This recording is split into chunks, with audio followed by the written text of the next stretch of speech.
Join us for an enlightening experience where you will gain a deeper understanding of the purpose and essence of opening your eyes. This is your chance to enhance self-awareness and personal growth with a shift in perception that provides a fresh outlook on life. Embrace the journey from consciousness to superconsciousness. Coming live by Barrett Kunyan. Hello. And we have a beautiful soul brother here. It's allegedly Dave here in our Bioactivator studio. Dave, it's an honor, it's a privilege to have you here, brother. And I'd like to quickly thank Lee Alkaline as well, too, because without him, we wouldn't have been able to link up, because he told me incredible positive stories about you, Dave. And I've been aroused. I've been sort of looking into your work, and there's many, but to keep a little framework around our conversation today, Richard Vobes, I was sort of looking at that, and he created this incredible interview. Well, actually two to be exact. The first one was called Be Careful with Promissory Notes. And after that, the public was so excited by your generosity and wealth of information, how you energize the public. They said to Richard, listen, have this guy back, because he's speaking a lot of truth, and you're evoking people's senses. So the second interview took place with Richard, and this one was called Paying Off the Mortgage Suggestion.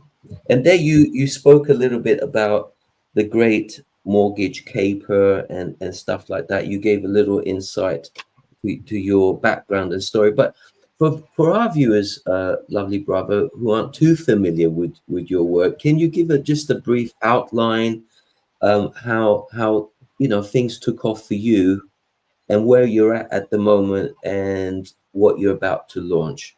Thank you, Dave. Okay, so my story is that I was an ordinary muggle in the Matrix.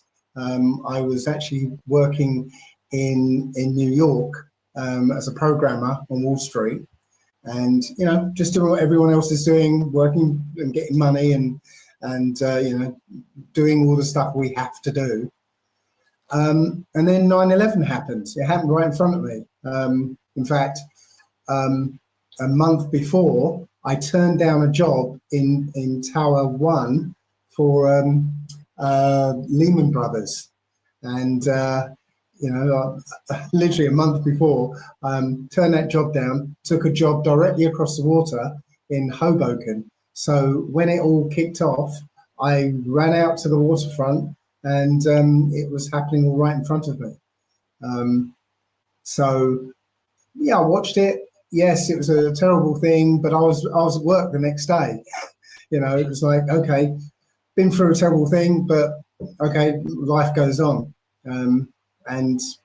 Moved on until about 4 years later, 3 or 4 years later, my daughter asked me to help her with her physics homework. Yes. And the problem was, there's a marble on the tabletop's a meter high. How long does it take for the marble to hit the floor? So we figured out the equation, we worked it all out, and she said, I've got it, Dad, I've got it. I said, nah, not so fast. Let's imagine it's a bowling ball and it's on top of the World Trade Center. And so we sat and worked it out, and it worked out that the bowling ball would have taken about 10 seconds to hit the floor. I thought, hang on a second. And I went back and watched the films, and the whole building took 10 seconds to fall. So it was like, how does a building fall through itself, the path of most resistance, at the same speed as a bowling ball through empty air? And that's impossible. So right there, I had this contrary view to what the story was, and literally I thought I was the only one in the world who knew there was something wrong with 9/11. But then I went online and found there's, like, in quiet little corners of the internet, there were people going, 9/11 is an inside job. So I joined that group, and that launched me in what was like a 23 or 24 year journey into finding the truth, because that moment made me realize that the world wasn't the way I thought it was. And it coincided as well with my, I guess I call it my midlife crisis. You know, this idea that there's something wrong with my life. There's something wrong with the world. You know, am I doing the right thing? Am I going in the right direction? You know, this doesn't feel right. What's wrong? You know, so that all sort of came together, and so I went out to try and find what the truth is. And as soon as I started asking questions, all this information started coming to me. Yeah. No, thank you for that, brother. So basically, it was quite an awakening when you saw the. I mean, this, a lot of people labeled it as a conspiracy theory behind it, but naturally, there is a science behind this. The reference to, I mean, a lot of I was going to say archaeologists, but I'm talking like people who design buildings. They know that this is not possible. You know, architects are, that's the word I was looking. Architects who sort of looked into this. It was more like a demolition than anything else. Or do you feel that there's another word, not a technology possibly, that brought this building down? Yes, and I think we're seeing the same technology being deployed, you know, in this day and age as well. Because one of the mysterious things that happened on 9/11 was that you would see cars, and I saw this, you know, live myself. You'd see cars that were burnt out, right? So they must have burned so hot that the alloy wheels had melted, and they were, you know, the alloy was running down the street. Yeah, the glass was melted, right? Yeah. But inside the car there was paper that hadn't burned. So how, you know, that was like how does that happen? But then we've seen that lately in the Maui fires, the California wildfires, and all these wildfires that somehow don't burn the trees but burn all the buildings. And you'll see the same thing with cars that have melted, and, you know, parts of it have melted because of the intense heat, yet right next to it there might be something else, you know, flammable that doesn't burn. You know, and also, you know, blue cars that don't burn, because it turns out that the burning laser is a blue laser, right? Wow. And anything colored blue, so if you look at something that's a blue color, means that it's reflecting blue light at you. Yeah. So any other color absorbs that light, but if it's blue, it's reflecting the light. So a blue laser will be reflected by anything blue. So the intensity is going to be less.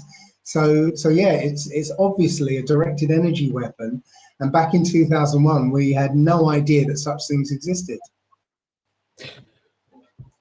In your interpretation and intuition and research, how old would you say these technologies are? Are they sort of based on ancient technologies, or is it like alien technologies? Is it human technologies? What do you feel when we're talking about this kind of technology? What do you think it is?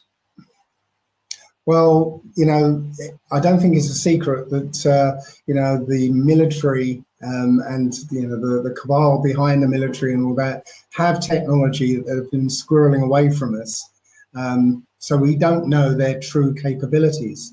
My intuition tells me that a lot of this technology was given to us. It didn't come from us. It was given to us. You know, for a purpose. I don't know if you've seen that film Contact. There's a film Yes. called Contact. Yeah, Yes. Jodie Foster. So, Fantastic. Yeah. so these aliens beam down instructions to build a machine, and one of the generals kind of hit the nail on the head and said, "Well, what if you know, they get a civilization to build this machine, they switch it on, and the vegan or alien army pours out of it." And I think that's essentially what's happened. You know, they gave us the plans, as it were, for CERN, for instance. Sorry, brother, you're saying they. Can you just add a little bit more to who, when you say they, who do you feel it? Sorry, as if you've got a crystal ball. We've intuitively, I mean, unless you do have a crystal ball, but we're kind of feeling into this. When you say they, who do you think is they? Right. Well, part of this journey, okay, is okay. So I started with from 9/11, right, and Yeah. it's like filling in a great big jigsaw puzzle. Right, you've got Yeah. the pieces for 9/11 in one corner, and as you're putting that together, you know, other things lead off, and you start jumping into another subject. As you fill that in, you start to see another subject, and so on, and you start bouncing between. But eventually, you get to a point where you can step back and go, "Oh, I can see what this picture is." You can see the actual big picture, and after 20 years or so, I think I can see the big picture. And what it's telling me is a very science fiction-y story. It's got nothing to do with space aliens, because part of the journey was finding out the Earth is flat, and this is a closed system, and you know, there isn't space out there, so there can't be space aliens. So where I came to with this is that there's a book that's been with humanity for the whole of recorded history, one book, and that book tells the story that this world was invaded by not space aliens, but essentially interdimensional celestial beings. Wow. You know, we call them fallen angels, and those fallen angels mixed with mankind, or mixed with man. So they spawned their own bloodline, and that bloodline hates humans, right? So we've got this, on this earth today, we've got a nation of people who hate man at the behest of their progenitors, the fallen angels. Okay, and that's it. We're in a war. We've been in a war with these beings for pretty much forever, and it won't stop until the end of time. Yeah. So they are a bloodline, a nation of people who aren't quite human, but hate humanity. Okay.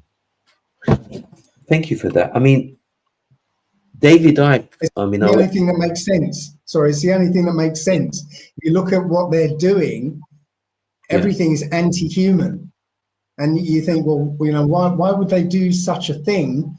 Because, you know, don't they have any humanity? Don't they feel, you know, empathy? You know, why are they acting like this? But it makes sense if you're dealing with a psychopathic species that's not quite human. Okay, thank you for that. So when we present a question like, you know, and it's talked about within the spiritual community at large, reference to Acturians, different civilizations outside of this field, Anunnaki, for example. Do you think these are made up stories, or do you feel that there are other beings from different dimensions that they came? They might have just gone away for a week and just coming back after a week, and then a few thousand years has gone by from their technology and perspective, if they're opening up different dimensions and portals. No, what I'm saying is the fallen angels of the Old Testament are the same as the Anunnaki of the Sumerian writings. They're the same as the Greek and Roman gods. They're the same as the Egyptian gods and the Indian gods, and they're the same characters.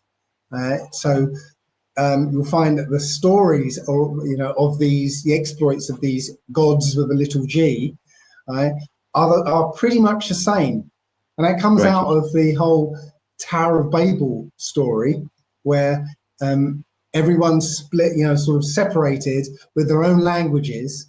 They told the same stories, but renamed them all and renamed the same, gods, to their liking, to their language. So as I said, the stories are similar, because you get the Chinese whispers effect. Are you familiar with Chinese whispers? Right. So as it spreads out, the stories sort of start to get altered, but it's the same characters, the same beings. They're just renamed over different nations. This is a question. Reference to allegedly Dave. Are you conscious of your duty as a whole within the perimeter of what's being staged at the moment? Reference to reincarnation and stuff. So do you feel that it's your birthright? You have this massive calling now after so many years after the 9/11 scenarios, and you've been connecting the dots now. Have you managed to feel your way into this beingness that you are? And brother, I've looked into you, and you have a powerful heart-centered beingness. So with that said, do you feel that your play has a dramatic input where humanity is about to go from here onwards? I'm just an ordinary bloke from Basildon, so I don't really. You're very modest, and I beautiful. I mean, that just says you don't operate from ego. It's just marvelous. It's the hallmark of who you are. But you are putting amazing info out there, brother. And I was gonna, in a minute when we get this one out the way, we're gonna talk about your interesting. Unless you're privy to discuss about what you're gonna do in the next couple of months, if you're comfortable to discuss some of that. We could take As I said, I'll go wherever you want to go with this. Yeah. So no, I don't feel like I'm anything special. It's just that I've taken the time to step out of the path that's laid out for all of us. Yeah. Okay. So we went to school and we were taught that get good grades, get a good job, buy lots of stuff, buy more stuff, and then retire and die somewhere. That's the path that's laid out for us. And then after my midlife crisis and my realization about 9/11, I thought, no, I'm gonna do something different. Yeah. But my path has been to discover and share what I find out. Beautiful, bro. Let's be honest, though. I mean, owning a Ferrari is not a bad thrill to have, because I saw it parked up, because I looked at your website and you've got this beautiful red Ferrari parked outside your driveway, and I thought that is a beautiful car.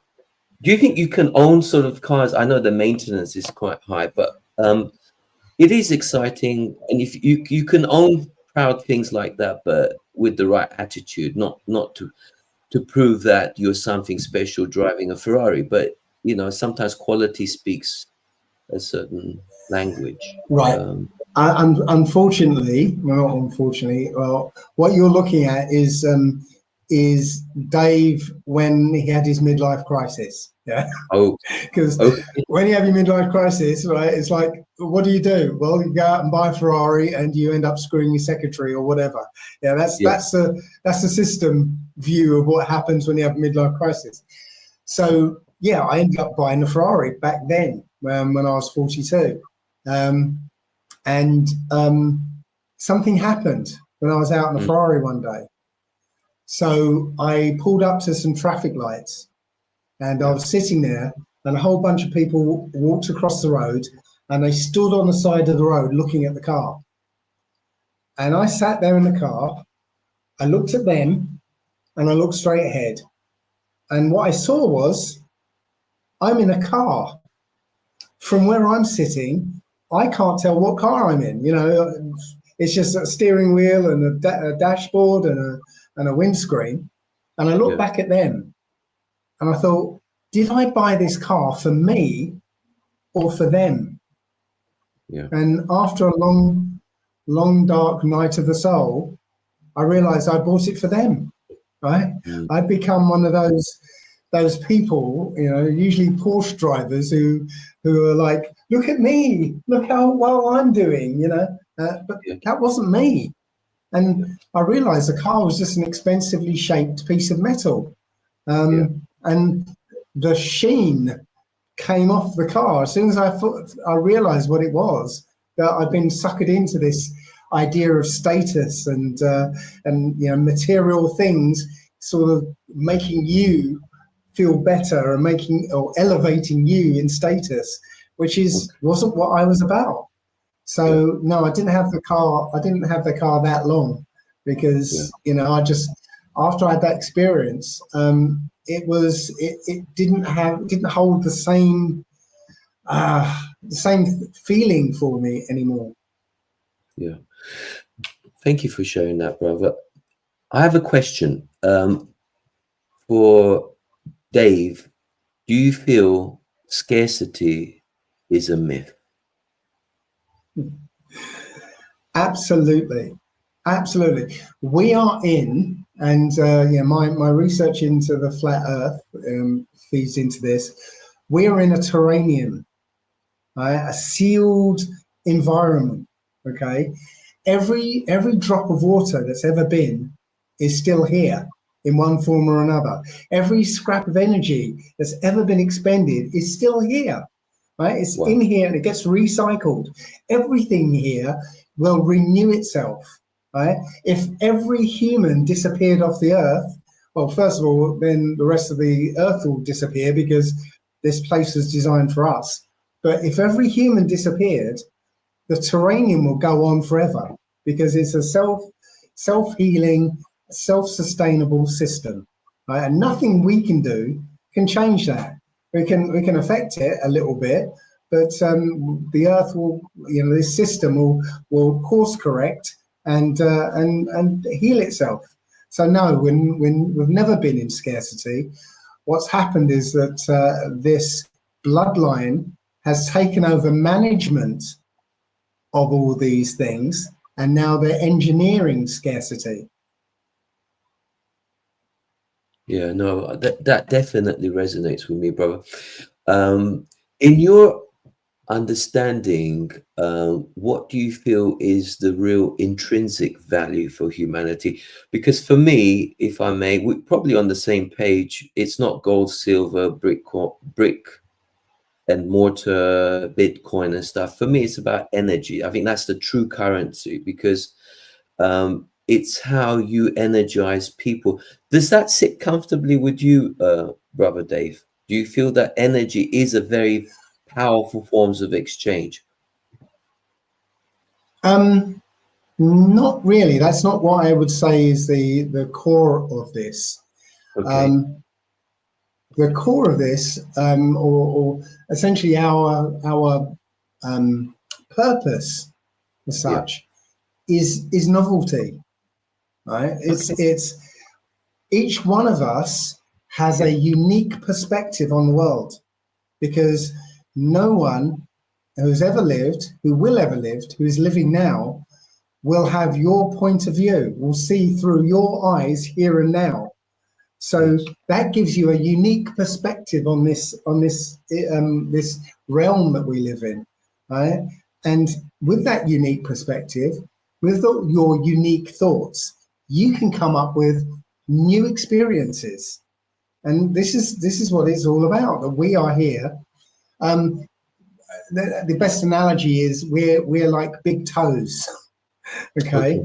You know, imagine the Most High creating a beautiful ocean, a beautiful, tropical ocean, palm trees, nice white sand and everything. And he's created this essentially in his imagination. But he has no idea what it feels like to swim in that ocean. So he'd create a big toe to dip in that ocean and report back, what does it feel like? And that's us. We're the big toe.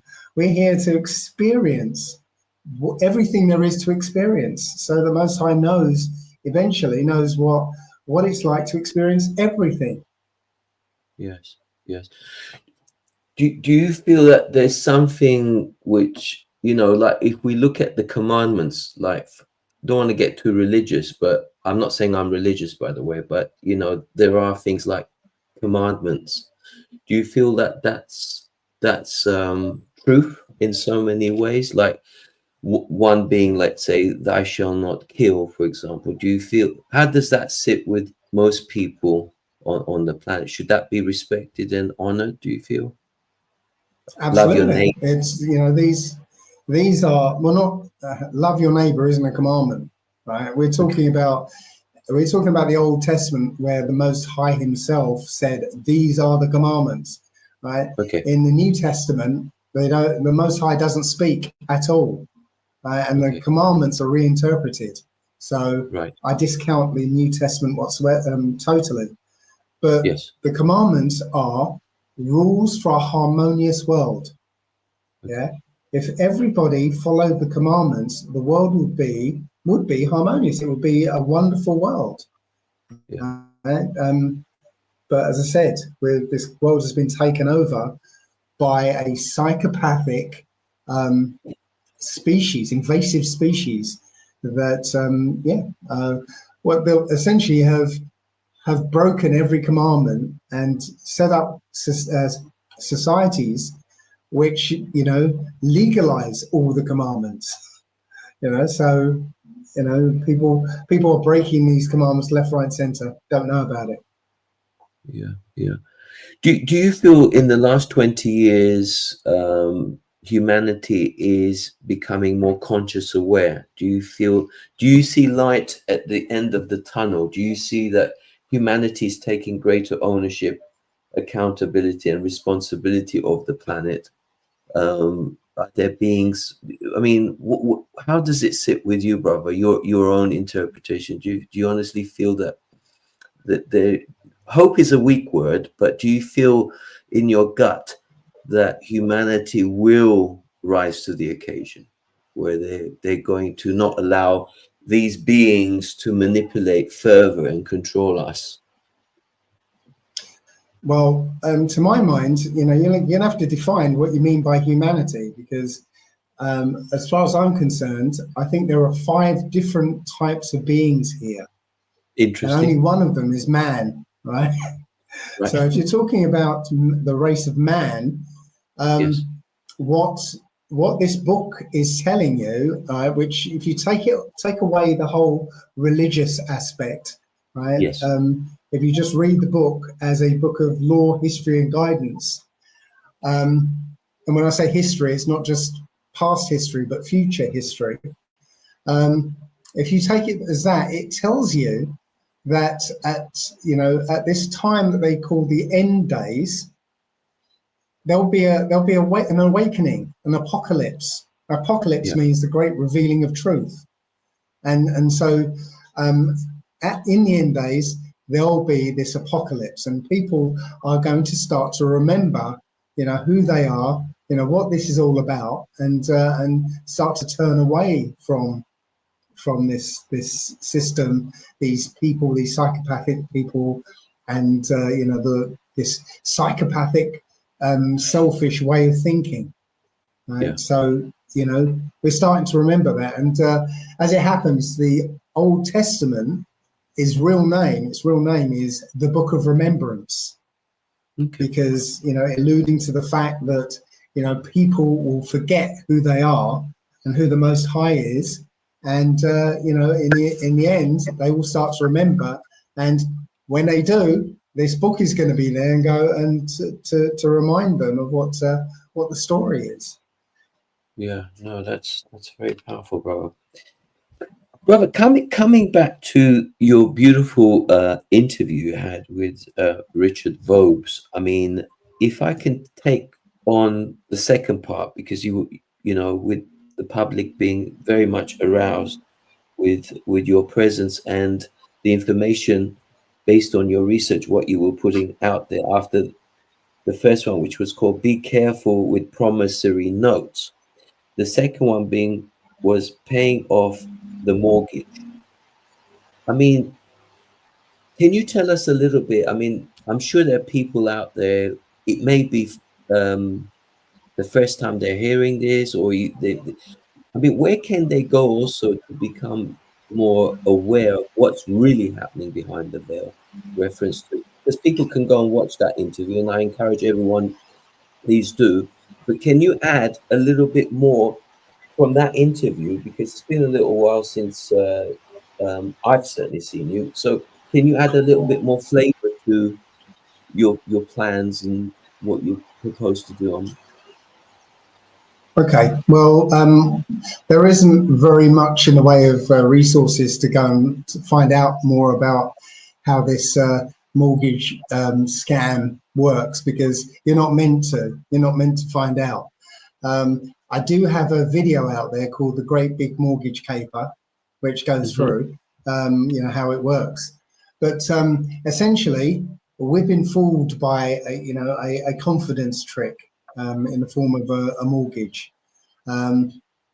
Now, it also stems from the fact that we don't know what money is and how money works. And they've been able to manipulate us because of our ignorance of it. So essentially, there's three types of money out there. Okay. The first type will be like gold or silver, some kind of physical asset. Okay, that we all agree is valuable. Like, let's say gold. So a 1 ounce gold coin is a physical asset, and it's because it's gold, it's useful, doesn't tarnish, it's easy to work, so it's a very useful metal, and it's relatively rare. So again, it has value in that respect. So that is an asset. It's a physical asset, and it's worth something. Yes. The next type of money is what's known as exchange money, right? So they would be essentially promissory notes, bank notes, which represent the physical asset. Okay, so originally these bank notes would represent, in the case of pound notes, in case of pound notes, sorry, my camera's AI, and if I do a certain gesture, hang on, zoom out further. Zoom out further. There we go. Look. There we go. Well done. If I do a certain gesture, it will think I've better zoom in. Yeah. So in the case of pound notes, a pound note represented a pound in weight of silver. Okay. So every time you got a pound note, you could theoretically go to the Bank of England and ask for your pound of silver. Yeah. But they took away that linkage. So now these pieces of paper don't represent anything. They're just, it's just our faith in that piece of paper that gives it value. But it's still exchange money. We use it to exchange, right, in lieu of the gold or silver. The third type of money is money of account, accounting money.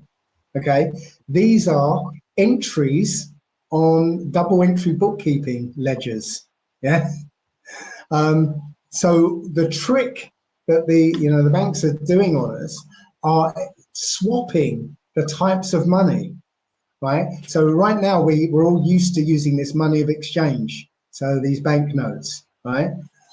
When you deposit money into a bank, you give the banknotes to the bank.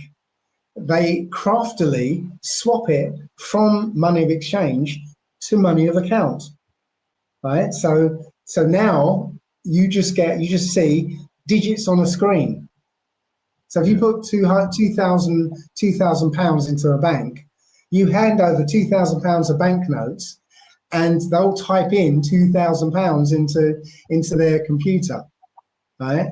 And that's it. You don't know what's happened to the actual physical money. So the guy could put it in his back pocket and walk off from that point. All you've got now is a record of what the bank owes you back, and we think that's money, but it's not. It's just a record. And the difference between money of exchange and money of account is, I don't know if you've seen that. I won't go there. Let me give you a fresh example. Imagine a rich American going to a sleepy little village in Cornwall. Okay, he goes to the hotel, and he says, "I'd like a room for 2 weeks. I'll pay in advance, and I want to check the room first to make sure it's suitable." So he pays, £100 to the hotelier, yeah, and he goes to his room, and the hotelier's like, "Oh, that's lucky," and he runs out and he pays Bill, his friend Bill, that he owes £100 to. Here's that £100 I owe you, and Bill goes, "Thanks a lot," and Bill goes, "Wow, that's lucky," and he runs out to Charlie, right, that he owes £100 to. He says, "Here's that £100 I owe you." And that £100 goes all the way around the village, paying off everyone's debts until it comes to Zebedee, right? And Zebedee gets the money, and he runs to the hotelier and says, "Here's that £100 I owe you." Okay, the American comes back down from the room and says, "You know what? The room is not suitable. I'll have to stay somewhere else. Can I have my money back?" And so he gives the money back and leaves. And that money has gone around and it is circulated and paid off all the debts. Okay. But here's the thing. If a bank was involved in any part of that chain, that money would disappear, because again, the record, right? The money of account is just a record. Okay. And it's on a double entry bookkeeping system. So if there's £100 owed, as soon as you pay that, it's zeroed out. That money disappears. Yeah. Right. So that's the first trick they've done. Right. Is that every time you pay off a debt, now there's less money in the system, just because of that way of doing it. Right. So the first trick of the mortgage is essentially, when you get a mortgage out, they'll give you a mortgage agreement, okay, and has all the particulars on it. As soon as you sign it, what you've done is you've created a promissory note saying that you promise to pay 3 times the amount of the mortgage, essentially, with interest, and you promise to pay it by a certain date, and so on and so on. That's now a promissory note that's worth money. It is the money, okay? So the bank takes it and goes, "Oh, okay, here's your loan." Right? Literally, it created the money from that promissory note, swapped it for account money, so it swapped it for digits in their system, okay? Now they say, "Okay, we're lending you this, and you have to pay back with interest." But you created it in the first place. Right? The transaction was over with, but now they've tricked you into believing that now you have to owe them money, owe them this money back with interest. The interest is interesting as well, because charging interest used to be called usury, and it used to be punishable by death. Right? And there's a reason for that. Right? Here's the thing.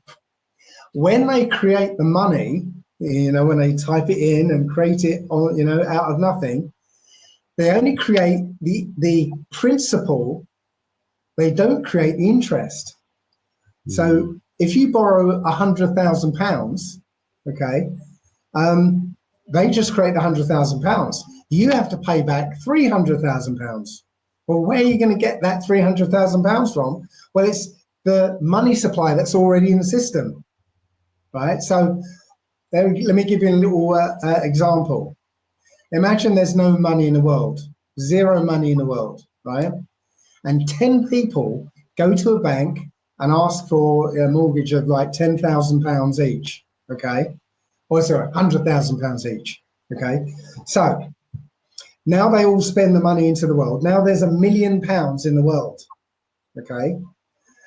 Now each of those 10 people owe 300,000 back. But, you know, there's only 1 million in the world, but they all collectively, they need 3 million to be able to pay their mortgages off. It means that only 3 of those people are going to be able to pay their mortgages off, right? The other 7, well, there isn't physically enough money for them to even make payments, okay? The only way that those 7 people are going to be able to pay their mortgages off is if the bank lends another 20 people, right, £100,000 each. Now there's enough to pay for the 7 to pay their mortgages off, but now there's not enough for the 20 to pay. So now the bank has to lend for another 60, so the 20 can pay their mortgage. Can you see? It's a Ponzi scheme. Yeah. And it means that 70% of people aren't going to be able to pay their mortgages off. Literally, physically, you know, mathematically, it's impossible for them to pay their mortgages off.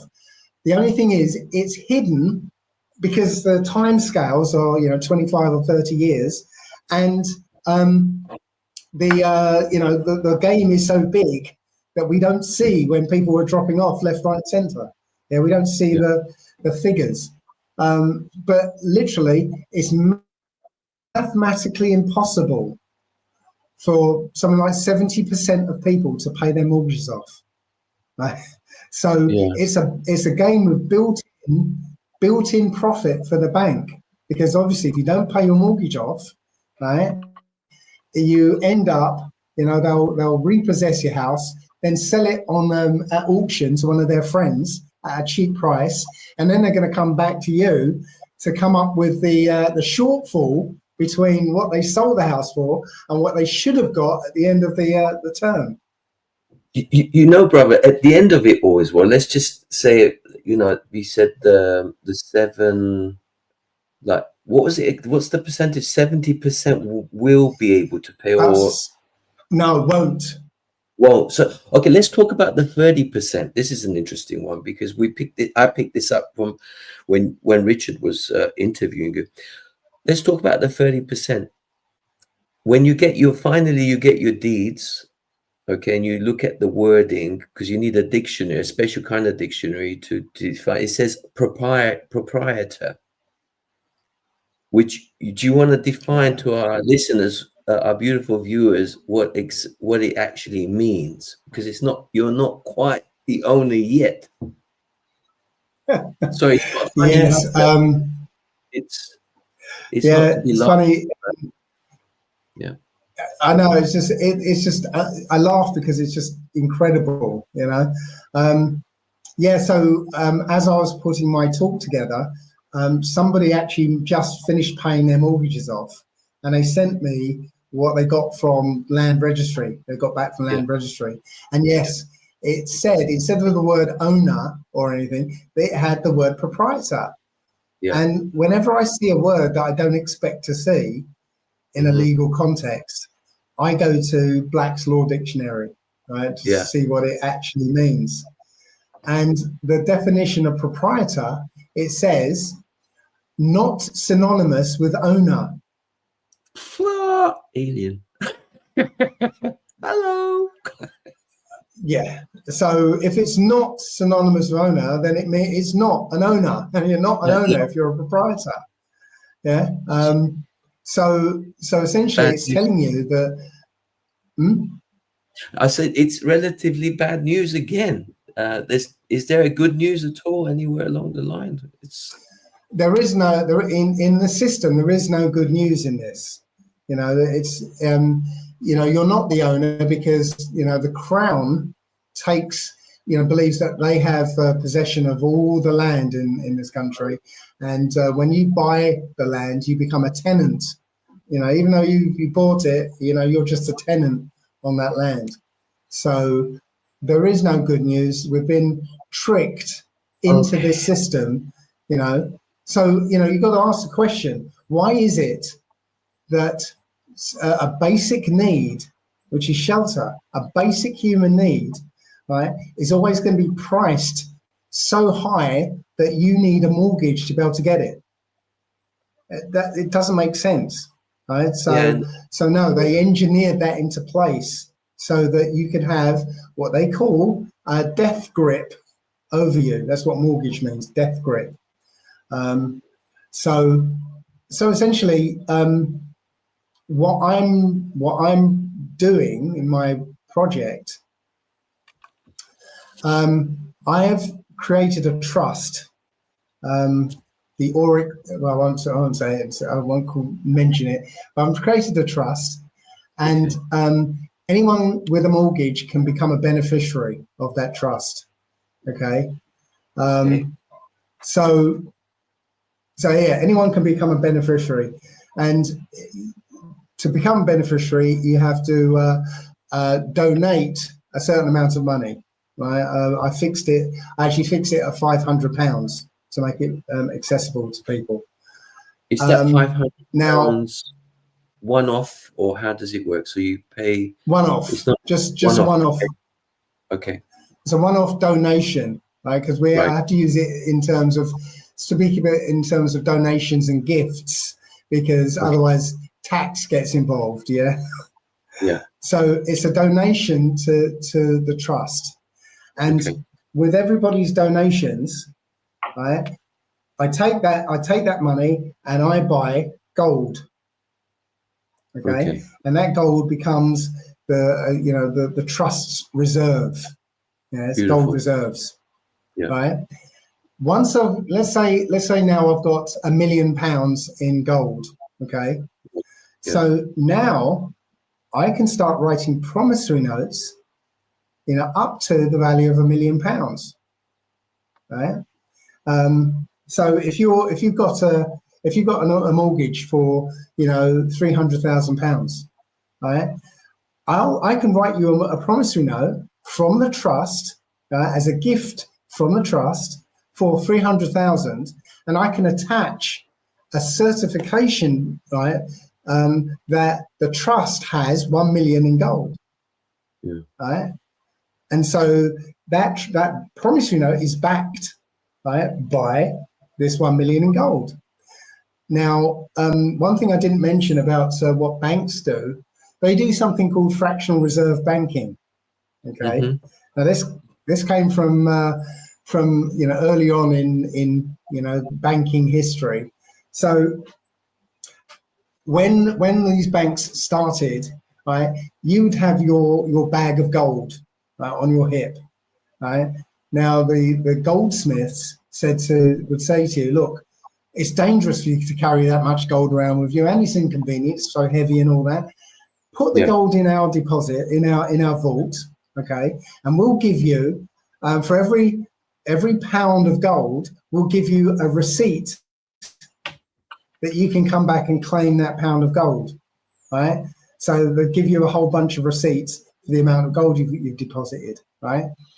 So what the goldsmiths realized was, after a while, they realized that only 10% of people ever came back into the bank and said, I want my gold, or can I see my gold? Yeah, only 10% out of all the people. Everyone else was quite happy to exchange these vouchers, right? Yeah. So they realized, look, if only 10% of people come in to see the gold, we can lend out more receipts than we've got in gold, right? And at interest, and we can make a lot of money. Yeah. So that's what they did. Right. And every now and again, somebody would go, hang on, I don't think you've got enough gold to cover my, the receipts I've got. And then there'd be a bank run, and it would all fall down. Right. So what instead of criminalizing it, right, which is, if we did it would be called counterfeiting. Yeah. But instead of criminalizing it, right, they institutionalized it. They called it fractional reserve banking. And they said, okay, a bank can operate as long as it has a reserve of 10%. Okay. Wow. Wow. So, so they have this idea that if you pay in £100, right, they can just keep £10 of it, and they can lend out £90. Okay. Yeah. And literally they can just create money, multiply money in that way. These days, there's no reserve ratio requirement now, so they can just make up as much money as they like now. So what we're doing, right, with in the trust is I'm setting a reserve amount, a reserve ratio of 0.00001%. Okay. So I can lend out so much more than I've actually got in gold reserves, just exactly the same way as the bank are doing. So essentially, you will be like a bank, really, in not so many words. But here's the question, though. Not really, because I was going to say, sorry, brother. I was going to say, sorry. I was going to say, if I may quickly, is because you're saying that let's just say hypothetically, I'll give you the £500, so I'm part of the trust. Now, you said you then go and purchase gold. Where are you going to keep this gold? And the question is, how safe will the gold be in case, so that there's no break-ins, shall we say? What guarantees would you have in place? Normally, is there any form of insurance to secure me? Is that a good question? I mean, it's like, where would you initially be keeping the gold yourself? Sure. We've already approached a gold company, right, in the city that is partnered with a company that has a vault. So that gold is audited every, I think is it every couple of months or so by Deloitte, I believe. So they can certify that the gold, is there and it belongs to the trust. So no, I'm not keeping the gold under my mattress or anything. No, and that the gold is pure. I'm not saying you don't understand what pure gold is, but we want to make sure that when you purchase the gold, the gold exists. The gold is it is gold, not half of it is copper, it's or nickel, it's real gold. And titanium, you're saying usually. So this authentic beauty is going to be kept in a vault, secure. Yeah. Really? Yes. Okay. So I've already had a couple of one physical meeting with the gold company and a couple of calls as well. We asked all these questions about how can we make sure that the gold we've got is absolutely 100% gold and not gold plated tungsten. They have an immediate buyback policy. If anything, anything untowards, they will immediately buy it back for the price that we bought it for, and so on. We've actually we hammered out all the issues. Now, we've had since I started working on this project, the project has evolved a little, and obviously the problem I had with the original concept is that in order to actually even start, we had to get enough pledges in to be able to have an asset large enough to cover the largest mortgage that we were going to hold, right? So the largest on our books came up to about 900,000, which is just short of $1 million. So we'd have had to have something like 2,000 people on our books to be able to cover that mortgage. Right. So that was going to be a bit of an uphill struggle. But what happened was we ended up meeting an industry insider, somebody who actually works with promissory notes, securities, and deals with banks all the time. And he basically, we had a meeting with him, and he said, well, you're on the right track. This is, what you're saying is absolutely right. It's all exactly the way the system works. And I can put you in, I can connect you with some other types of asset. So right now, our trust has a new asset, which isn't gold, because we haven't actually launched yet. But we now have a £2 million asset assigned to the trust, which is essentially a letter of credit from a bank. So it's an asset which the banks can't argue with, because it's their own paper, it's their own system, right? And it's verifiable. In fact, when we had the deed of assignment signing over the asset to us, I took the ISIN number of this asset and just looked it up on the securities exchange, and there it was. So now the trust has £2 million as an asset to start with.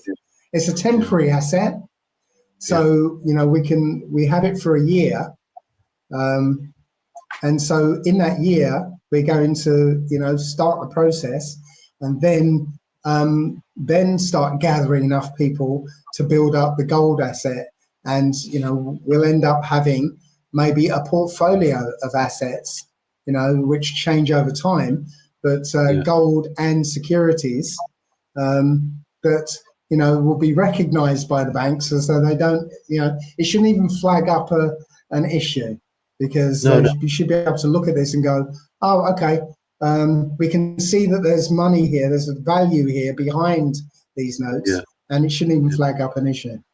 Fantastic. Dave, people listening to this beautiful conversation, and people would like to know more how they can contribute towards this trust. Where can they go to find out more information, brother?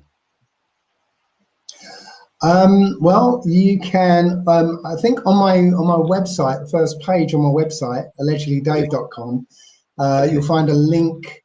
I believe you'll find a link to the Telegram group on there. Right. I'll have to check that. I'm not sure. It's been a while since I looked. But yeah, there is a Telegram group out there, and so that's like the just a group that supports the project. There is a website. It's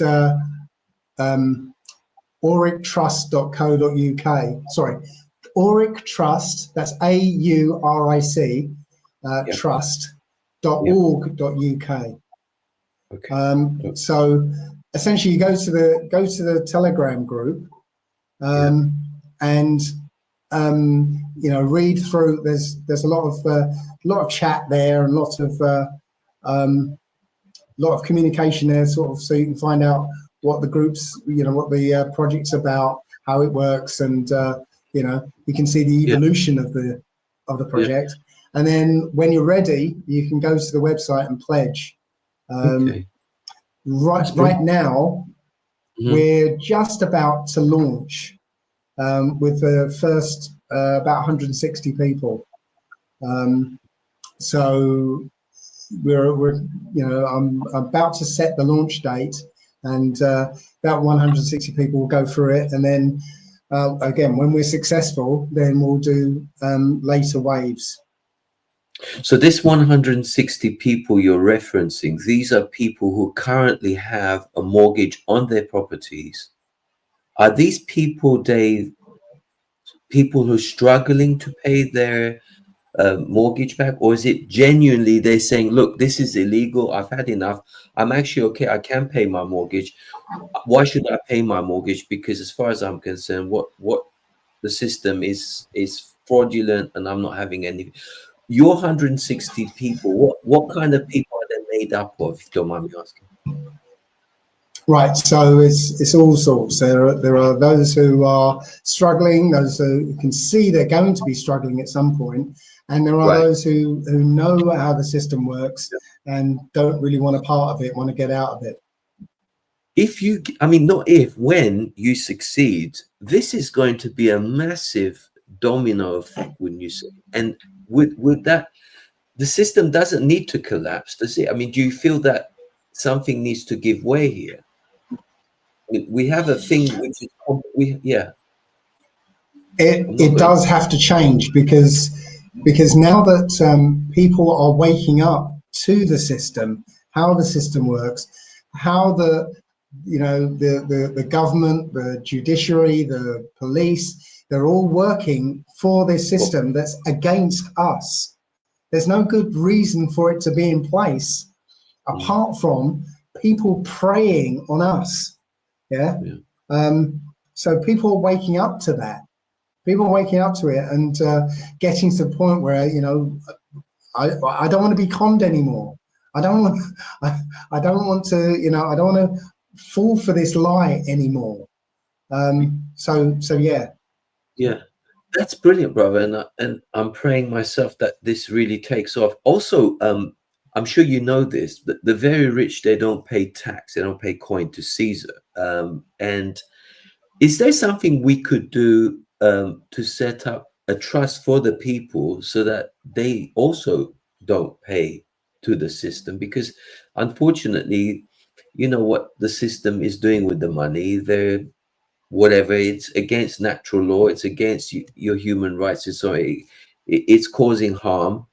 So if people don't want to comply with that, can we help the average person set up a unique trust?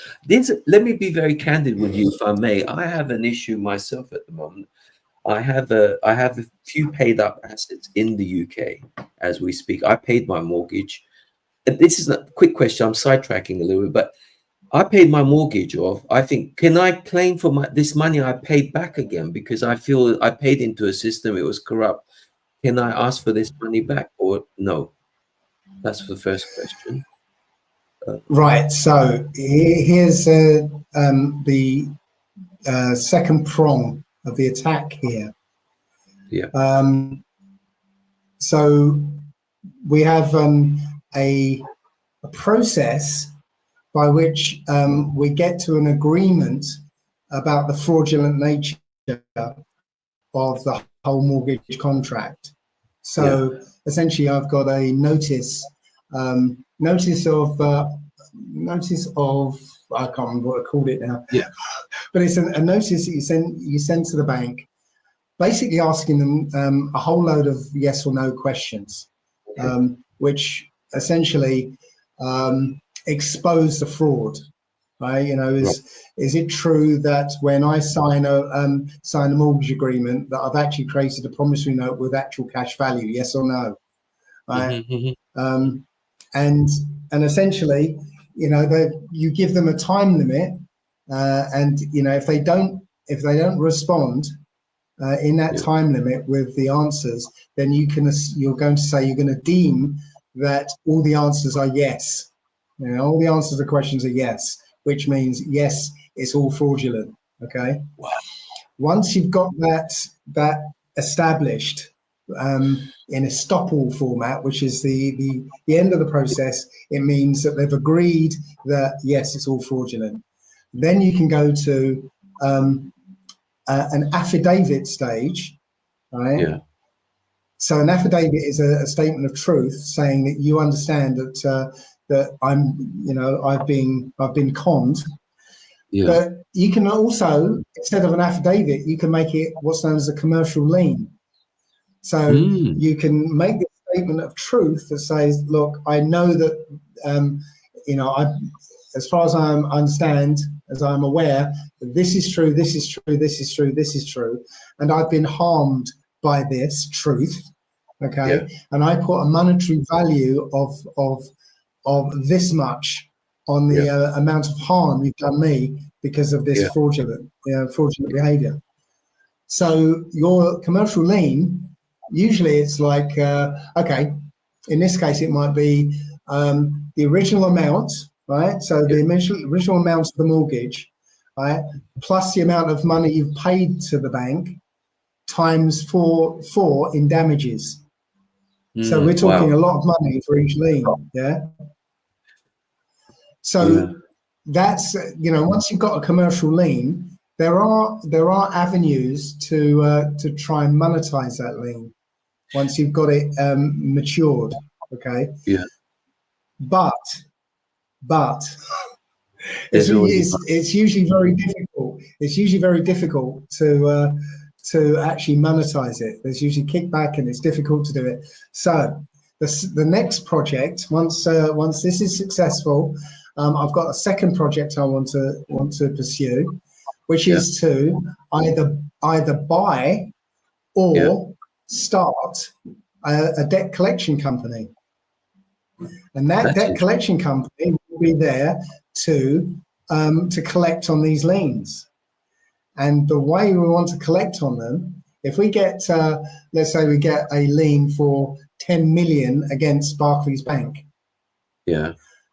Now, a debt collection company will turn up at Barclays Bank's headquarters and start removing furniture, laptops, and anything, goods to the value of. You're reversing it until sorry, yeah. Wow. Yeah. So we're turning the system, their system, against them. Right. So we start removing furniture and stuff, unless they want to actually settle with us. So when we turn up and start removing furniture and tell them that if they're printing money out of thin air, I suppose it'd be relatively easy to give you money, say here's the money, go away. But it won't go away, will it? Yes. Do you think it will go away? It won't go away, because one of the things I forgot to mention is that we have a firm of solicitors working for us as well, a friendly firm of solicitors who will act on our behalf and give that legal face to our entire operation. So even with these liens, right? When we turn up and start taking furniture away, we'll have a solicitor there with a commercial lien to say, look, we're collecting because you're not going to pay out on this. We're collecting, goods to the value of, and if you want to stop this, we want a payment from you. And so that's really cool. Yeah. I suppose once you create the first providence, once you create the first model, this is going to set precedent, isn't it? Because once you've got one in place, and it's an activation, isn't it? Once one is active and you've got a case started and it's opened the floodgates, if you will. It's an initiation. Okay. Yes. Okay. So here's the thing: there already has been a precedent set. At least one. There have been many others, but we've yet to actually hear of them. But there was one precedent set in 1969. It's called the Credit River decision. Okay, so essentially, a guy called Jerome Daly, who was a lawyer, he went to court and ended up getting a bank manager on the stand, and he started asking questions that we're going to be asking in our notice, and basically got the guy to admit that the bank didn't give them any money. Literally, that's what they don't give any money. So the judge because it was a jury trial, the jury found in favour of Mr. Daly, and the judge basically said, only God can create something out of nothing. Yeah. So, alluding to the fact that the bank, has given nothing and expects you to pay out on that nothing they gave you. So it's technically called a failure of consideration, and it made every mortgage on the face of the earth null and void at that point. Wow. But we've still got mortgages, right? So the reason why we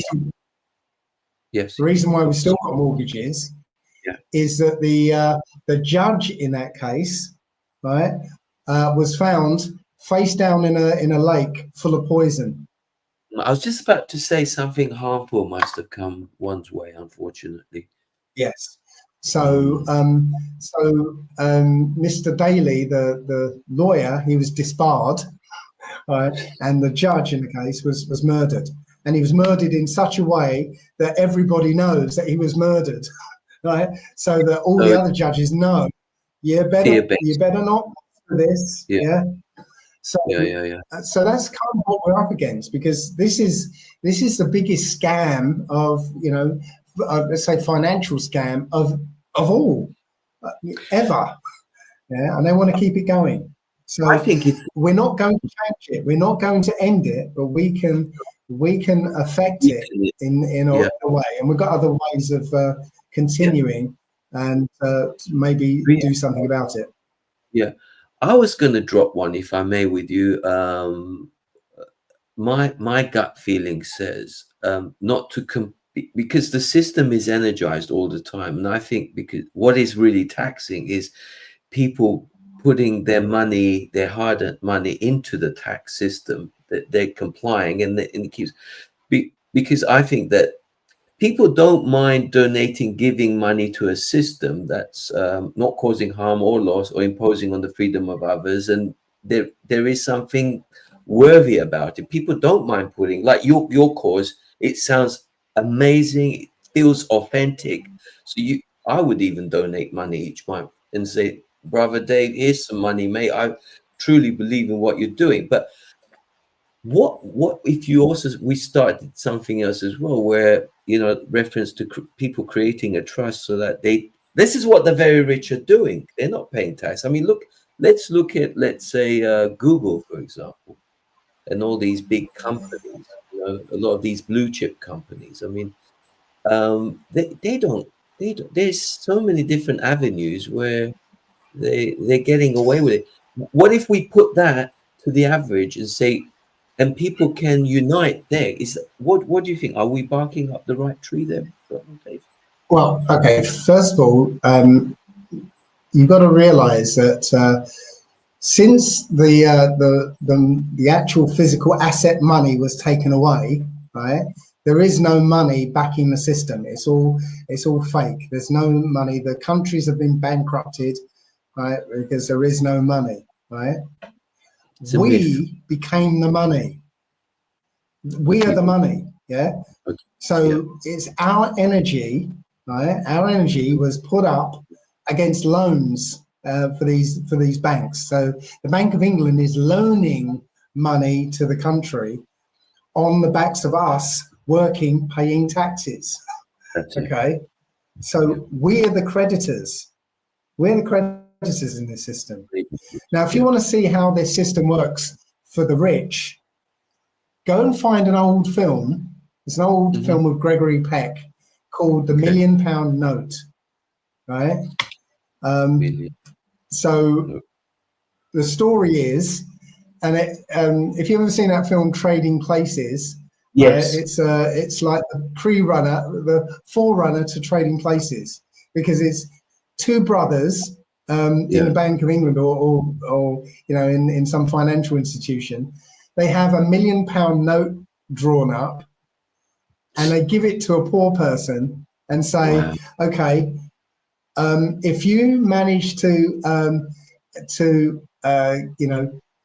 take this £1 million note and survive on it without spending it, then we'll give you a job or something. Yeah. So this guy goes out with this £1 million note, and sure enough, he doesn't have to pay anything, because everyone knows he's got £1 million note. So literally, it's like the Queen. The Queen. The king, yeah. No, she's dead, but I'm not. I hate even saying King Charles. Anyway, just imagine the Queen when she goes around. She doesn't have to reach in her pocket to buy McDonald's or anything. If she walks into a McDonald's, they'll give her everything for free, because they know she's good for it. Yeah. Yes. Right? Wow. Yeah. So this is what I'm saying. The rich, super rich, don't use money. They don't use money. Yeah. They don't own anything. Right? They control everything. That's it. It's the difference. Yeah. The money is for us, to control us. And this is a question a child might ask. If one part of the government prints the money and another part of the government wants money, inland revenue, why doesn't that part of the government give the money directly to that part of the government? No, because it has to flow through us. to control us. Yeah. So that's the whole reason for tax. Tax is to stop you being able to save. Inflation, which is something I haven't spoken about as well yet, is inflation is there to nibble away at your savings, even if you have savings. Yeah. Wow. Yeah. And I have a little story about inflation, right? Because it's a hidden tax. Nobody really realizes it's a tax. So back in 1971, when decimalisation came in, right? So 1971, the old money went out, pounds, shillings, and pennies. Pound, shilling, and pennies. All that old money went out, and we had all this new money, decimal money come in. Now, I was 8 years old when that happened, and I remember having a sixpence. So it's the old money, in that time where you could still spend the old money. So I had a sixpence, and I wanted to buy a Curly Whirly, which is a chocolate bar, right? And it was for 5 new p. Right? Now the sixpence was now devalued to 2.5p. Yeah, but my 8-year-old brain couldn't figure out why I couldn't buy the Curly Whirly, because I had 6 and the Curly Whirly was for 5. Right? So in 1971, a Curly Whirly was 5p. Today, it's about a pound now. It's about 75p, but it's smaller, so it's a pound. Okay, so that is inflation, right? So a pound is what 5p used to be. So essentially, the pound is devalued 95%, in that time, right? So my parents bought their house in 1969, I believe, and it was for £4,000. Okay, it was sold in 1996 for £86,000. And when you work it out, with inflation, my dad, when he sold the house, all he got was an extra £300 when you adjust for inflation. So essentially, that 86,000 was actually worth 4,300. Yeah. Wow. So essentially, you don't win. You never win by getting a mortgage. You never win, because inflation is devaluing your money. You're paying, well over the odds with interest. So you never win in that scenario. Yeah, no, thanks, brother. Is there anything, there's a lot of viewers maybe now watching as well, reference to inheritance tax, because the UK is fundamentally geared up for this. For example, I'm originally from Cyprus. I was born in Cyprus. They abolished it in 2009. So that's why a lot of people are investing in Cyprus. In Bulgaria, I have residency there. There's no inheritance tax. And here in Austria, there's no such thing as inheritance tax. But in the UK, it's very much in the forefront. Is there anything, any advice you can give to people? I suppose the only thing is to set up a trust again, isn't it? If you're able, is it an expensive process? Set up a private family trust. Is it difficult? Is it expensive? No, you set up a private family trust. Right. No, you just write a document setting up a private family trust. I believe you'd give it to a solicitor or somebody as the executor of that trust, and you become the trustee of that trust. You put your house in the name of the trust, so now it doesn't belong to you. It belongs to the trust. You're the trustee, so that means you can use it. Use the house and keep it for the benefit of the trustee of the beneficiaries, who are usually your children, right? So it doesn't come under inheritance because it's not yours. It doesn't belong to you. Would you give people? Would you put your thumbs out? Do you think more and more people should do that? I mean, why wouldn't anyone do that? I mean, it's not a loophole, is it? Really, it's common sense. If you use your loaf, it's a fantastic way of eradicating the issue, isn't it? to set up a trust, really. Yeah. Well, This, you know, that's in lieu of people actually getting together and saying, you know, stop all this nonsense, right? Because all of this just is upheld by us going along with it. If as long as we keep going along with it, the thing will continue. You know, if we all turned up and said no, we're not doing this anymore, then it has to fall. I mean, there's a lot of listeners out there, and I will. We've not been able to put a banner out this time round, lovely brother Dave. So the numbers may not be as high, but I will keep marketing and promoting this interview as much as possible. But let's say if we did another one in a month's time, I know you're very busy, but if hypothetically I knocked at your door in a month or two and said, look, with your respect, in your diary, if we put a date and you give me the thumbs up, I will start doing an advertisement so I can get more people to home into this kind of dialogue. Maybe we can we can snowball this energetic, we can infuse people, because anybody who's alive and is conscious, it's madness not to support this, really. And you agree or disagree? I mean, it's if you're conscious of the fact that it's causing harm, it's affecting the planet in a very negative way, why would anyone in the right frame of mind support this, unless there's a frequency running which is dumbing down people, and you know, heavens forbid. Well, remember I said that there was 5 different types of being here. Okay. Yes. Okay, let me tell you about one of these types of beings. We call them, known as NPCs, non-player characters. I take you've come across that phrase before. I have, but I don't truly understand it very well, but thank you for turning up. Yeah.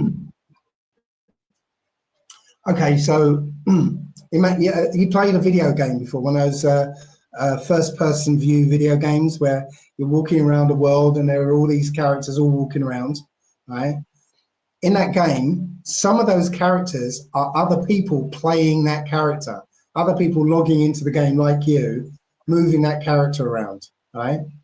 But there are others in that game who aren't being played by a player. They're bots in the system that have predetermined responses. So you go up to them and say, you know, where do I go? And they'll go, can't speak to you right now, I'm too busy. And they'll walk off. And you chase them and you say, look, I just want to ask you a question. Can't speak to you right now, I'm too busy. And they'll walk off because they've got programmed responses, yeah? So that's in game parlance, that's a non-player character, right? In the real world, we have the same thing. We have non-player characters, okay? Now, I've got a science fiction-y explanation for where these characters come from. Do you want me to go through that? If you've got the time, brother, or if you're still okay, I mean, we've passed the hour mark, but you know, because I know you're going to be busy in the future, but otherwise I'm happy to have another interview in the future if you feel that, you know, if it's crammed in too much on this occasion. But I've got all the time in the world, but it's how you fix with time. Okay, well, I'll just explain this, because again, it's crazy and incredible, but you know, if you do a little research, you'll find that I'm telling the truth here about this. So just over 100 years ago, you know, 1893, there was a world fair in Chicago, and in this world fair, and that's another topic in itself, but in this world fair, there was this massive building called the Baby Incubator Building. Okay. And in there was just thousands and thousands of babies in incubators. No explanation where they came from, right? You know, if these babies are in incubators, they, you know, the mothers should have been close by, but there's no word about who the mothers are or anything. Just thousands and thousands of babies in incubators. Now, bear in mind, Victorian times, they were kind of prudish times. So an unmarried mother would have been a bit of a rarity. Yeah. So, but nonetheless, thousands and thousands of babies in incubators. 2 years before, it turns out that a German scientist called Hans Dreich invented cloning. So I'm going to suggest that in 1893 they cloned thousands and thousands of babies.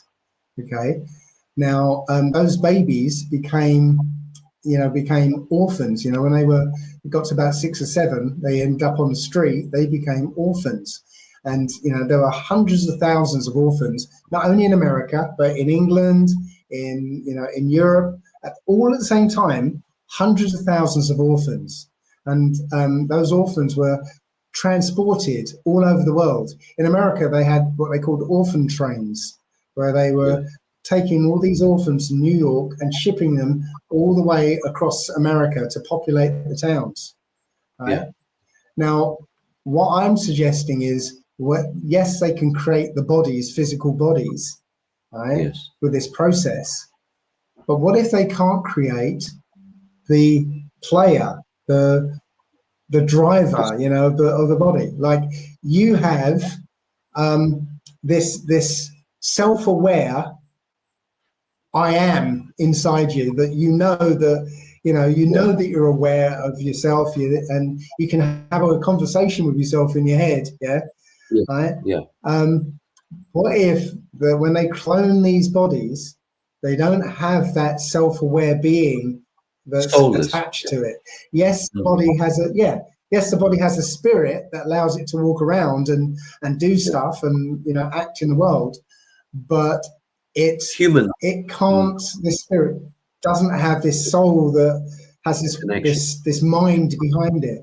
Right. It turns out that there's a massive population of people who don't have an inner monologue. So they don't have that voice in their head they can have a conversation with. So imagine this scenario. If you're explaining something to me, right, as you're talking, in my head, I'm going, that's interesting. Oh, I wonder if that connects to that video I watched last week. I'm going to have to remember to ask him this, because if that's right, then this must be right as well. And while you're talking, I'm having that conversation in my head and making links and comparisons and associations, and making and building my own view of what you're telling me. If you don't have that inner monologue, how do you do that? You can't do that. Right? You'd have to have a piece of paper and draw those links out in real time to be able to analyze that information. So what I'm saying is, I think we have clones and descendants of clones who are running around without any soul, essentially, without any driver. There isn't a player behind that character. So all they have is, and I'll have to step back, from the age of 0 to 6 or 7, everything you hear and experience and learn in that 6 or 7 years becomes the base of your reality, right? Because you can't critically think or analyze anything, right? Everything you learn becomes your reality. And then in a human, 6 or 7, you start analyzing the information before it comes in, before you accept it. Okay, but if you don't ever develop that ability, you're programmed with the obey authority program, which is what school's all about. Obey authority, but then you don't develop the critical thinking skills that a human would develop. So now you've got all these NPCs walking around who all they know is obey authority. So that's why it's going to be very difficult to get a consensus, of people to stand up against this, because you've got a whole load of these NPCs out there who all they know what to do is obey authority. Yeah, yeah. Do you know, you make so much sense. It's amazing, because I had this amazing connection not that long ago, reference to the population of the world, because, excuse me, a lot of people claim there's so many billions on the planet.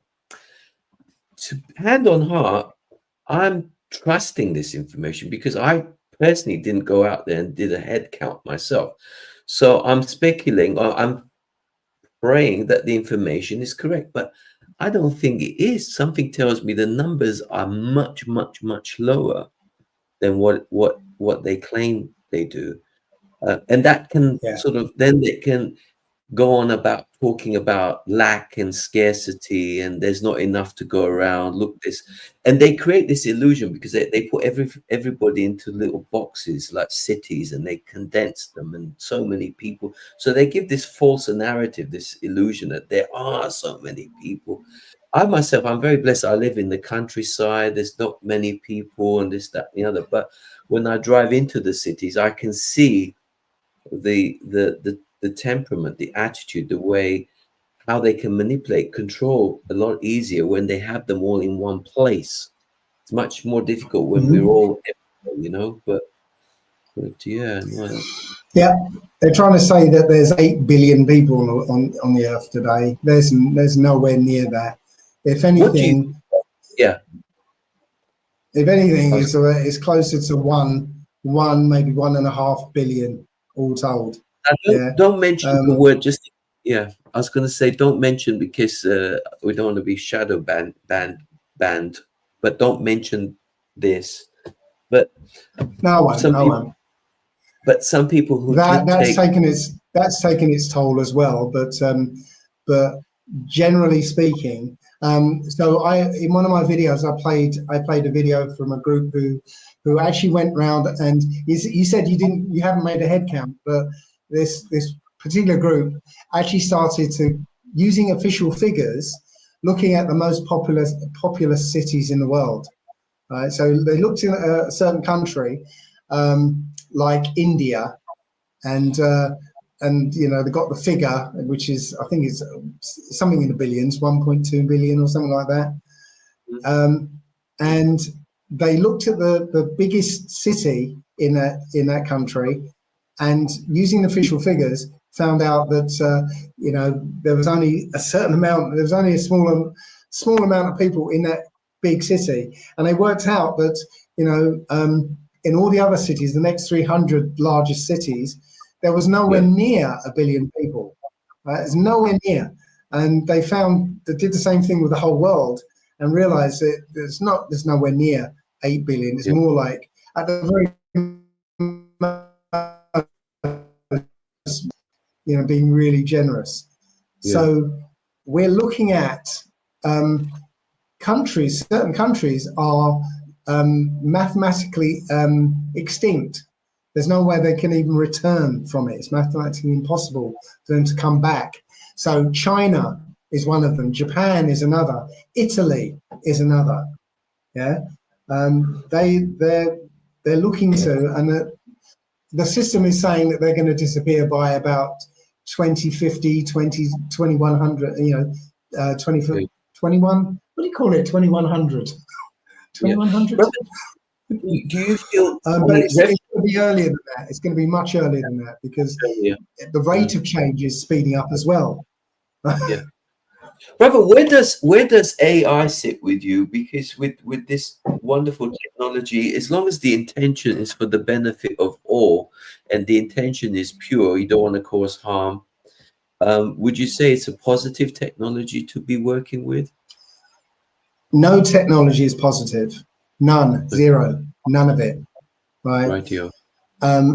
All technology has been twisted into a weapon against us. All of it. Right. So, whereas like a mobile phone, for instance, well, first of all, a mobile phone is just mimicking an ability that we naturally have, but have forgotten how to access it. So we all have the power of telepathy. We all have it. It's natural. It's innate. Right? Yeah. Yeah, and we've all experienced something where, we've said, "Oh, I wonder how Jimmy's doing." And the moment you think of him, he phones you. Yeah. It's Yeah. we know it. We know we have this, but we ignore it and put it down to chance and all that. But this technology that mimics what we can do starts to suppress what we can do naturally.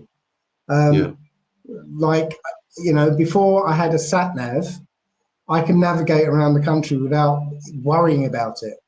But now I start to rely on a sat nav, I can't do without it now. I can't navigate without it because my natural ability to navigate has now been suppressed. And this is what technology always does. Now, AI is already starting to suppress our cognitive abilities. I'm seeing, I can guarantee that children are using AI to do their homework, or they're using AI to do their thinking for them. Yeah. How do I, rather than them sit there and go, well, how do I work this out? Well, they're not going to figure out how to do it themselves. They're just going to go to AI and go, well, how do you do this? And it will tell them. And it's like, okay. All right. So now their cognitive ability is going to wane. And sorry. No, thank you, brother Dave. I was going to say, right at the beginning when we were talking about intrinsic value, and I mentioned the word energy, because energy covers a lot of things, like free energy, for example. If the average person had access to free energy, and debt enslavement would be almost a thing of the past, because we work to pay for our bills, like electricity, warmth, this, that, and the other. If we could generate energy to to our homes, our cars. Where are you with electric cars? Because that's apparently very much detrimental to your health. Because it's the level of radiation. That's going to be Elon Musk hasn't got a great future with that, has he really? Well, free energy is a joke, really, because it's like we're fish. Okay, imagine fish swimming around going, "Oh, I'm pretty sure we can generate some free water around here." Right? They're swimming in it. It's all around them, right? But they're saying, "Oh, there's got to be free water around here somewhere." Yeah. Same with energy. Everything is energy, right? You get a piece of wire, stick it a couple of 100 feet in the air, right? You'll get current flow between that wire and the ground. Okay. Right. It's just that the technology has been developed, right, to not use that form of electricity. We're actually using the wrong side of the equation. Electricity, there's two sides of it, and we're using the weak, explosive, dirty side of it, whereas there's a implosive, much more powerful side of it, right? And we're using the wrong side. But that's free energy. It's all around us, and every time anybody works that out, they're taken off the map. They're taken off the board. Yeah, they're either killed or ridiculed, and their stuff's taken away from them. The electric cars, they are the fake solution to a problem that doesn't even exist. Yeah, so the goal of this cabal is to end personal car ownership. Totally. They don't want us to have electric cars. They don't want us to have any cars at all. The electric car is a step towards that goal. Because think about it. If they get to a critical mass of people using electric cars, they can justify dismantling the petrol diesel infrastructure. So all the petrol stations will start to go away, right? And then people are going to actually start to realize, which they're realizing already, that the electric car doesn't work. It's not the solution, because as soon as it gets cold, the range and those things disappears, right? The battery has only got a limited lifespan, so after a few years you're going to have to actually replace the entire battery. And then there are fields full of electric cars that nobody wants to buy. Yeah. So they want to get to the point where we realize that these electric cars don't work, but now it's too late to go back to petrol or diesel because the infrastructure's gone. So car ownership disappears. So that's where they want to go, and you can see the way that they're making it more and more difficult to drive. Right? You can see that that's the goal they're trying to go towards. Yeah. No, it's brilliant, Rocco. We've covered quite a range there of mouth juicy information. Brother, I know you're very busy, but realistically, when do you think we could have an opportunity to reconnect and find out your 160, how you're doing with that? I mean, would it be like in June, as early as June, we could connect again and sort of catch up and update us and our beautiful viewers to find out progressively how things are developing? I know we can get bits and pieces from your website, but to have this first-hand opportunity is a thrill, to say the least. Possibly June. When I come back to the UK, I'm pretty much going to have to hit the ground running when this project starts, and so I don't know what I'm going to be doing, where I'm going to be. I'll send you messages. Is there anything we can do to support you in any way? Please don't hesitate to let us know what we can do. £1 million check, maybe we can. Whatever. Well, the joke aside, but he said, given the nature of the project, I'm really having to keep the team working on this very small, to a small trusted circle, because I mean I've had the experience of every kind of project that I've started. It tends to get people come on board and then it gets subverted or destroyed or sabotaged. I agree, and I feel what little's done, I'm doing well at the moment. I keep it very small, and I create a certain providence, and then I give that away. Yeah, and I don't charge money for that. I give it as a gift for humanity, because then what it does to your channel, it creates awareness, and we don't need validation, we don't need popularity. However, when people start subscribing and they start putting those testimonials out saying, oh, Dave did this and it works, Dave did this and it works, Dave did this, it works, time and time again, but then you're igniting the independence in others. Not so Dave, don't keep depending on Dave. The art is to establish others to take ownership, responsibility, and accountability to replicate something that's working, and then it ripples out. That's the way I feel the model would really be phenomenal, So well, yes, that's essentially what my mantra, really, because it's not about me or anybody else doing things for you. It's about you learning and understanding what's really going on, and being able to do it yourself. I have a Telegram group called Ask Allegedly Dave, and I put my solutions for things like speeding tickets, parking tickets, and whatever on there. But I keep saying this isn't about using templates to do stuff. So somebody else writes a template for you, and you just put your name in the appropriate places and send it off. No, it's about you learning.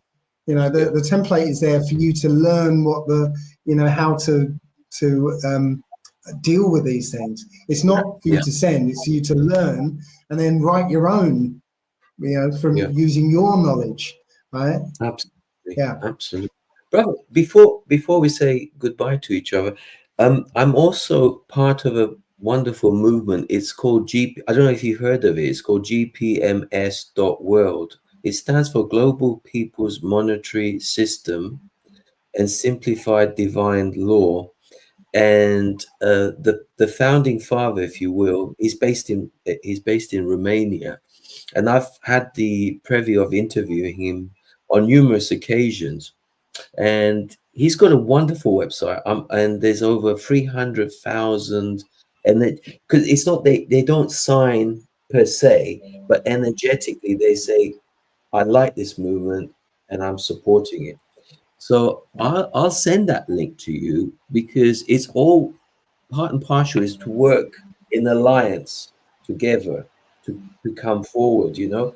So excuse me, I was going to say, if you're okay, I know you've got a lot of materials and stuff, but have a look at it. Maybe it might resonate some aspects of it, if not all. It's been a game I'll put it changer. on the list. All right, brother. Thank you so much.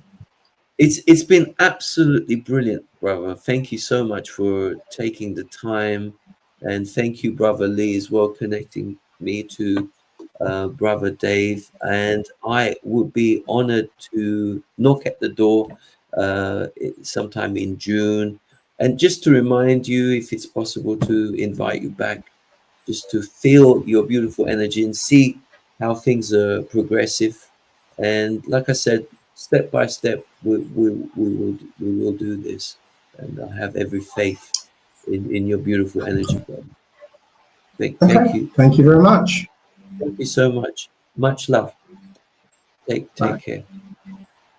Bioactivator would like to thank you for your kind support and donations. Through Bharat Tunian's guardianship of this platform, his activation of truth harmonizes, neutralizes, and unblocks the meridians that connect, balance, and purify all that comes in contact. Do no harm is the key that fully opens the heart's voice to be in the union of the I Am presence, and will represent every living organism on the planet whose voice would otherwise not be heard. Remember, the truth will set you free. Do no harm, cause no loss, and do not impose upon the freedom of others. Love, light, and